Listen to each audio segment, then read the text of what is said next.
Short নিয়ে আপনি কারে একটু সন্দেহজনক করেন এটাও আমাদের একটু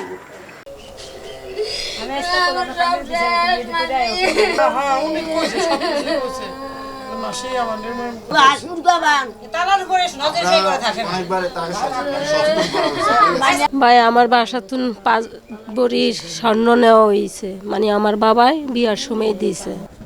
আমি আইসিয়া যখন দুয়ারটা খুলি, আমার সামনের দুয়ার তো আমার দেওয়া চাবি আছে, আর ওয়াইফের কাছে চাবি আছে। সামনের দুয়ার খুললে আমি ভিতরে ঢুকে দেখি যে পিছনের দুয়ার ভাঙ্গা, মানে পিছনের দুয়ার ভাঙ্গা দেখেই মনে করেন আমি বুঝি ভিতরে কোনো চোর মোর ডাকাত এরকম ঢুকছে। ঢোকার পরেই আমি দেখি যে আমার এই জায়গায় যে ক্যাশ কাউন্টারের ভিতরে যে এই সব ভাঙ্গা, তারপর ড্রেস ট্রাঙ্ক সব কিছু এলোমেলো সব, আমার মনে করেন চেক বই টই মনে করেন আমার, হ্যাঁ, দামিও যে জিনিসপত্র সোনা গয়না টাকা পয়সা সব কিছু নিয়ে গেছে।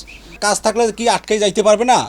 ঘর আটকাইয়া দিনের বেলা যদি 1টা-1.5টার সময় এই ঘটনা হয়, তাহলে মনে করেন এটা আমাদের নিরাপত্তা কি? বাংলা মনে করেন প্রতিটা মানুষের নিরাপত্তা তো আমি দেখি না। গোল্ড গেছে 5 থেকে 6 ভরি, আর আমার টাকা ছিল, আমার কোম্পানির টাকা ছিল প্রায় 50 থেকে 60 হাজার টাকা ছিল। এইটা আমি সুষ্ঠু বিচার চাই প্রশাসনের কাছে। আমি এটা সুষ্ঠু বিচারের দাবি করছি যে এরকম যেন আর কোনো ঘরে না হয়, যাতে এই দ্রুত হচ্ছে এই যারা এই ঘটনা ঘটিয়েছে, এই ঘটনার নেপথ্যে যারা আছে তাদেরকে দ্রুত হচ্ছে আইনের আওতায় এনে প্রকাশ্যে তাদেরকে হচ্ছে আমাদের সবার সামনে এনে, এবং তাদের যে আইনের যে দৃষ্টান্তমূলক